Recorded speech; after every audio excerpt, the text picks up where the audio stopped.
Question number 8 है dyslexia is associated with. ये dyslexia आप ढूंढिए, जरा पेपर उठा करके देखिए। जो लोग ये कहते हैं महान लोग कि प्रीवियस ईयर नहीं आते, कि डिसलेक्सिया से कब क्वेश्चन नहीं आया सीटेट में। ठीक, डिसलेक्सिया इज एसोसिएटेड विद, अब ऑप्शन सेम थोड़ी देगा। डिसलेक्सिया की अगर हम बात करें तो ये किससे एसोसिएटेड है? पहला ऑप्शन है reading disorder, behavioural disorder, mental disorder, mathematical disorder. फटाफट से आंसर कीजिए, फिर हम लोग आगे बढ़ेंगे। बताइए एक बार। बहुत बड़े आदर्श आनंद जी, बिल्कुल जगे हुए हो कि नहीं? एग्जाम आने पे एनर्जी पूरी होनी चाहिए, तभी टैकल कर पाएंगे। ठीक है, रीडिंग डिसऑर्डर है। अब इसको 4 तरीके से दे सकता है। पठन विकार है ये डिसलेक्सिया, जो ईशान अवस्थी को था किसमें? तारे जमीन पर में। तो इसलिए मैं एग्जांपल्स भी रिपीट करती हूँ कि आप एसोसिएट कर पाए बात को। ठीक है, तो हमने कितनी बार समझा है, बच्चा डॉग को गॉड पढ़ सकता है यहाँ, 100 को वॉज पढ़ सकता है यहाँ, है ना, बी को डी पढ़ सकता है यहाँ। ये सब किसमें है? डिसलेक्सिया के अंदर है।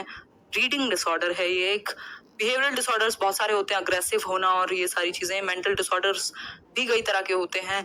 इसके अलावा अगर मैं बात करूं मैथमेटिकल डिसऑर्डर की, तो ये डिसकैलकुलिया होता। डिसकैलकुलिया, कैलकुलेशन से रिलेटेड। डिसकैलकुलिया बोलने से रिलेटेड होगा, भाषा संबंधित तो डिसफेजिया हो जाएगा, है ना। तो ये छोटी छोटी सी चीजें हैं, अफेजिया भी कह देते हैं। आगे बढ़ेंगे नेक्स्ट क्वेश्चन पर। क्वेश्चन नंबर 9 है the term curriculum in the field of education refers to. भाई एजुकेशन के फील्ड में, शिक्षा के क्षेत्र में पाठ्यक्रम नहीं, इसको चेंज कर लेना। पाठ्यक्रम तो सिलेबस होता है, पाठ्यचर्या लिखा हुआ है ये मानिएगा। पाठ्यचर्या जो है, और सिलेबस जस्ट पार्ट है करिकुलम का। ठीक, करिकुलम पार्ट नहीं है सिलेबस का। करिकुलम में मुझे नहीं पता क्या होगा, एक बार आंसर करो।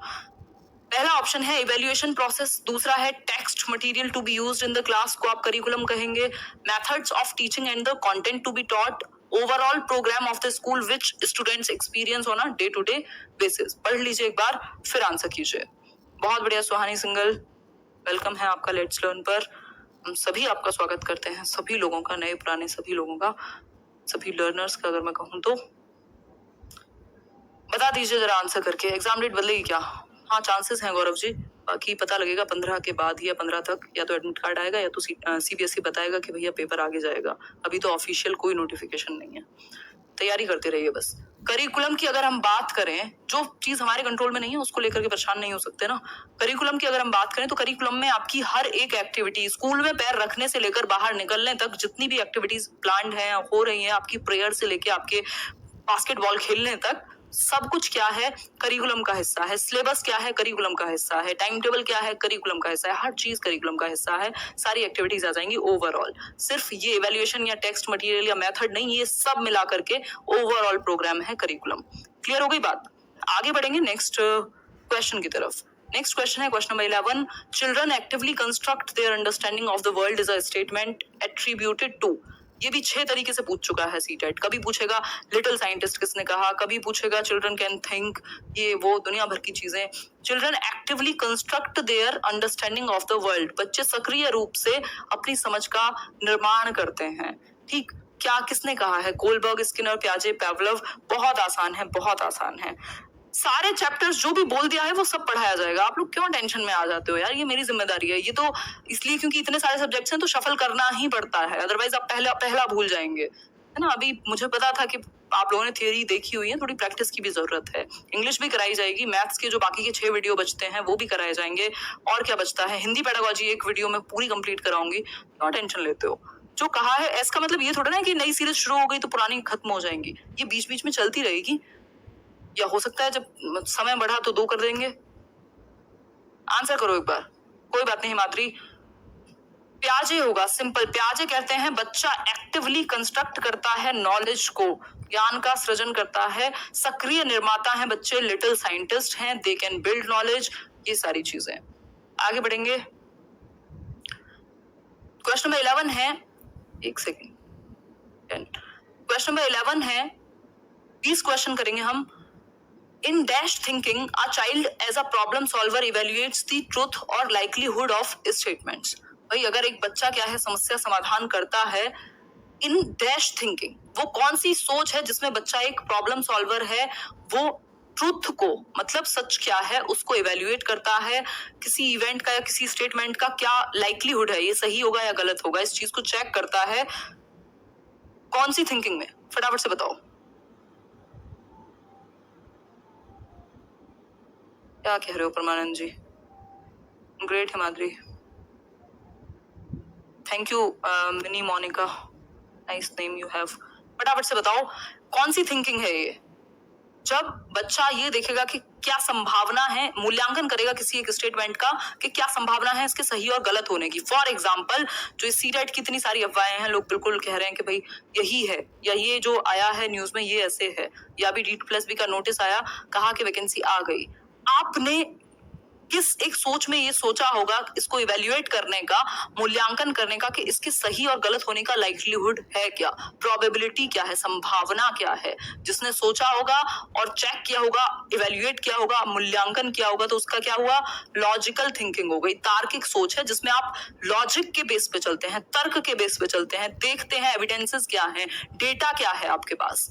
भाई अगर आप ये कहें ये इंसान बड़ा अच्छा है, डेटा क्या है आपके पास है, कुछ कुछ एक्टिविटी की हो, कुछ किया हो उसने आपके लिए, क्या एक्सपीरियंसेस हैं आपके, हैं?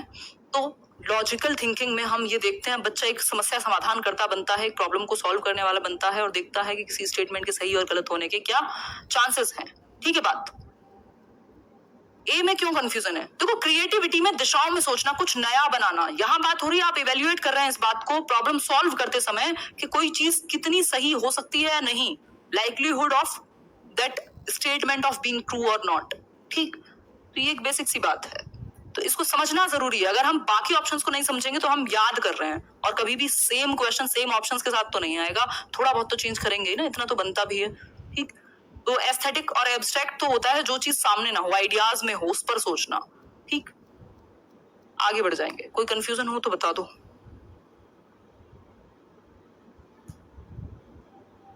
हाँ एग्जैक्टली केदारमल जी, डेटा है कि हाँ मैं अच्छा पढ़ाती हूँ, तो इस बात पे आप विश्वास कर सकते हैं। फिर है इंक्लूसिव एजुकेशन, ऐसा आपको लगता है, मुझे भी ऐसा ही लगता है वैसे थोड़ा बहुत। Inclusive education is based on the principle of, यानी समावेशी शिक्षा का जो सिद्धांत है वो किस पर आधारित है। 5 नंबर का इंक्लूसिव एजुकेशन आता है, कोई इसको मिटा नहीं सकता, सिंपल आता ही है। ठीक, तो इंक्लूसिव एजुकेशन किस पर बेस्ड है? इंक्लूसिव एजुकेशन का जो प्रिंसिपल है, इंक्लूसिव एजुकेशन मतलब सबको इंक्लूड किया जाए, हर प्रकार के बच्चे को, चाहे किसी को देखने में प्रॉब्लम है, सुनने में प्रॉब्लम है, कोई गिफ्टेड है, कोई स्लो लर्नर है, कुछ भी है, आपने सबको इंक्लूड किया है, उनकी नीड्स का ध्यान रखते हुए अपने मेथड में परिवर्तन किया है, दैट इज इंक्लूसिव एजुकेशन। पहला ऑप्शन है सोशल इक्विलिब्रियम का प्रिंसिपल ध्यान में रखा जाता है, equity and equal opportunities, social existence या फिर वर्ल्ड ब्रदरहुड। आंसर कीजिए फटाफट से।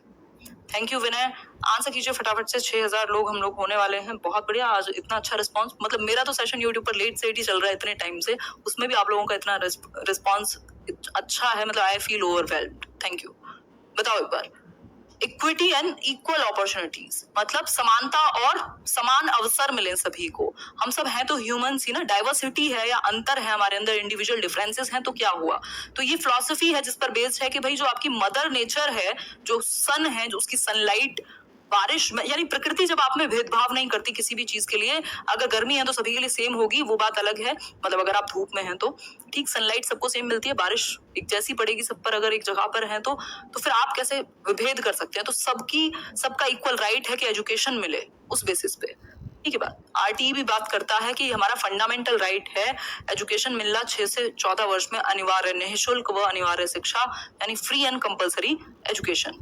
ठीक है बात, क्लियर हो गई बात? Thank you Akanksha, thank you so much. बताइए एक बार, 6176 लोग हो गए हम जोड़ करके। Society determines the roles of male and female, this statement articulates. ये 6000 लोग अगर पेशेंस के साथ इसको देख पाएंगे एग्जाम तक, कोई नहीं रोक सकता 25 नंबर तो एटलीस्ट सीडीपी में। 5 नंबर का मैं इसलिए ले रही हूँ, जो मार्जिन है कि कई बार 2-3 क्वेश्चन उनका मन करेगा तो वो नए ऐसे दे सकते हैं जो आपको टॉपिक में मिले भी ना सिलेबस में, तो वो बिल्कुल एक्सेप्शन है।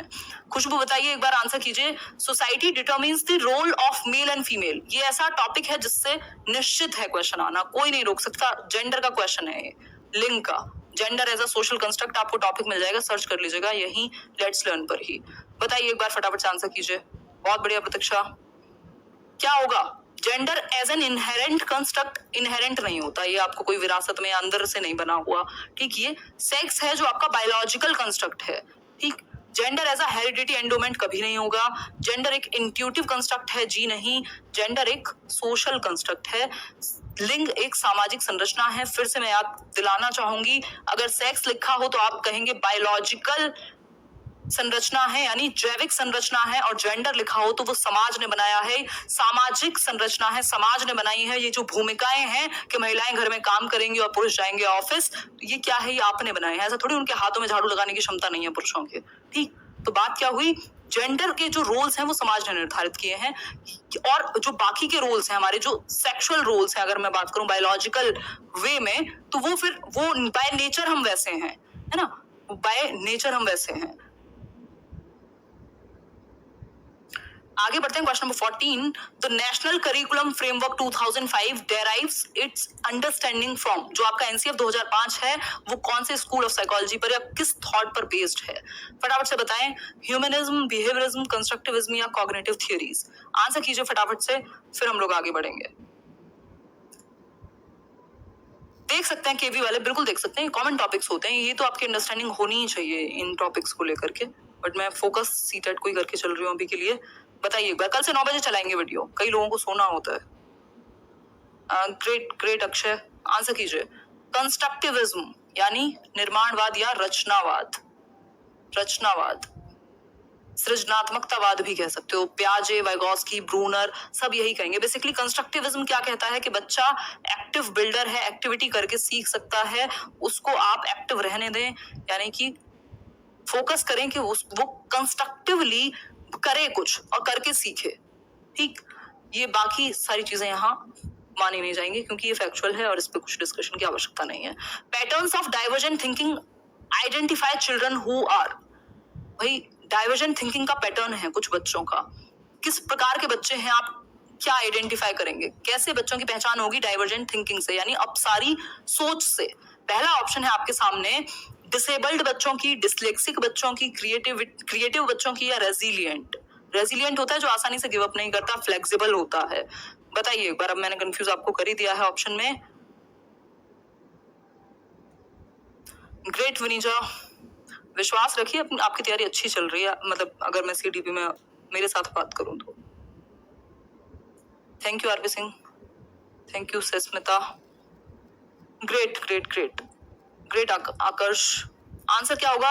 क्रिएटिव होगा, रेजिलिएंट नहीं होगा। देखो रेजिलिएंट है कि आप परसिस्टेंट हैं, लगे हुए हैं बार बार फेलियर मिलने के बाद भी।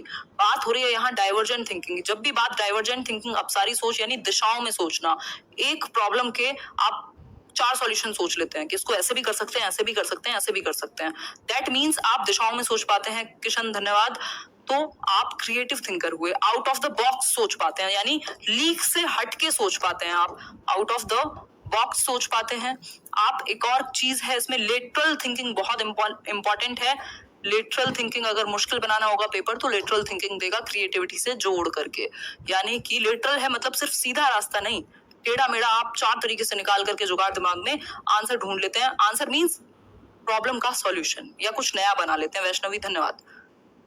अमीनुल हक, सही है, बहुत बढ़िया। यहाँ आ जाइए अब थोड़ा सा।